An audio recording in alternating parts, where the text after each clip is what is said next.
તો હેલો દોસ્તો, અમે પહોંચી ગયા છીએ ઉમિયા માતાજી સિદ્ધસર મંદિરે, જ્યાં અમારે ધ્વજારોહણ કરવાનો કાર્યક્રમ છે.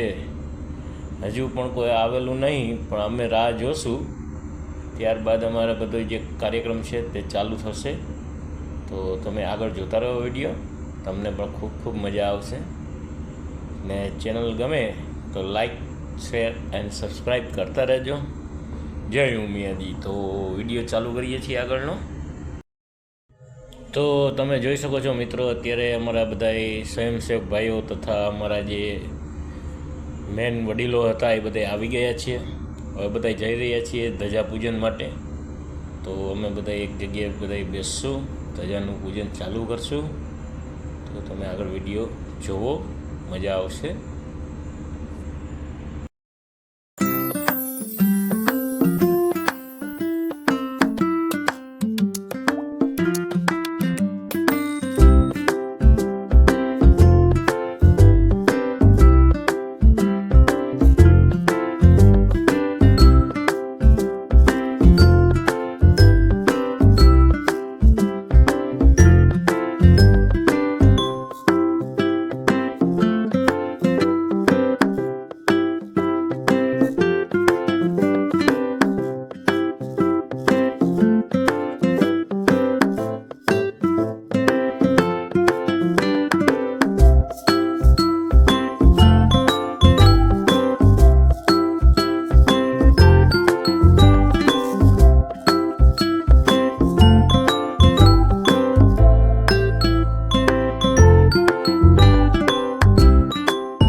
તમે જોઈ રહ્યા છો મિત્રો, અમારા જે વડીલો હતા એ બધાએ વારાફરતી ધજાનું પ્રસ્થાન કરાવી રહ્યા છે.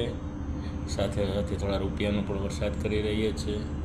આ અમારા વકીલ સાહેબ આવી ગયા છે, એમના ધર્મપત્ની પણ સાથે છે, તમે જોઈ શકો છો.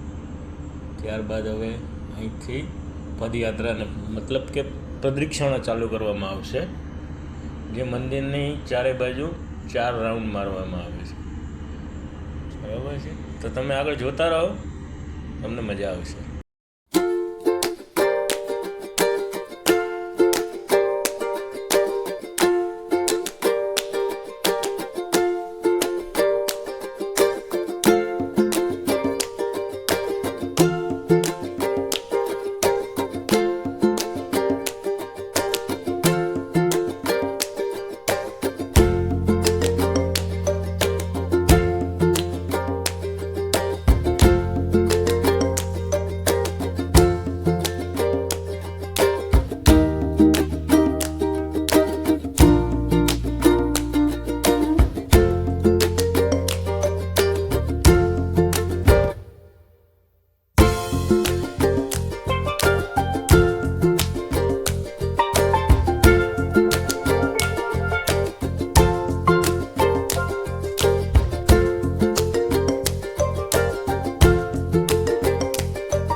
તો તમે મિત્રો જોયું હમણાં થોડી વાર પહેલાં જે અમારા મેન હતા મનીષભાઈ કાલરિયા, બરાબર છે, તે અને તેનો પરિવાર હતો. ત્યારબાદ અહીંયા રાસ ગરબાની રમઝટ સાથે પાછી ચોથી પ્રદક્ષિણા ચાલુ થશે. તો તમે આગળ જુઓ, હજી તમને ધ્વજ જે જડાવીએ છીએ એ પણ વિડીયોમાં છે, તમે જોઈ શકો છો. અમારા વડીલો બધા આવી ગયા છે, જેના હાથે ધજાને શિખર ઉપર લગાવવામાં આવશે, જે મેન મંદિરના શિખર ઉપર જશે. તો તમે જોતા રહો.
મંદિર ઉપર ધજા લગાડ્યા બાદ હવે પાછા અમે આવી ગયા છીએ ગરબા રાઉન્ડમાં.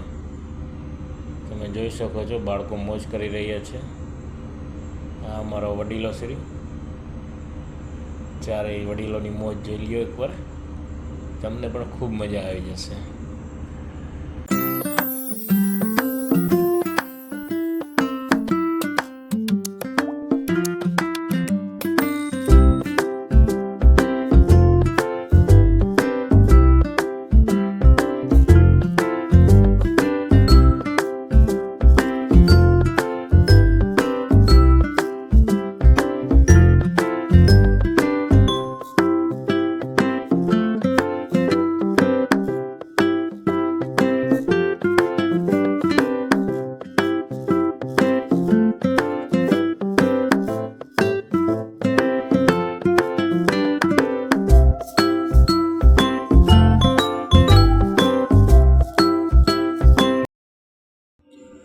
મિત્રો, અમારે રાસ ગરબા પૂરા કર્યા બાદ અમારે એક નાનકડી મિટિંગ હતી, જે વ્યસન મુક્તિ માટેની હોય છે, જે અમારા દરેક પ્રોગ્રામમાં અનિવાર્ય છે, મતલબ કે કમ્પલસરી આવે છે.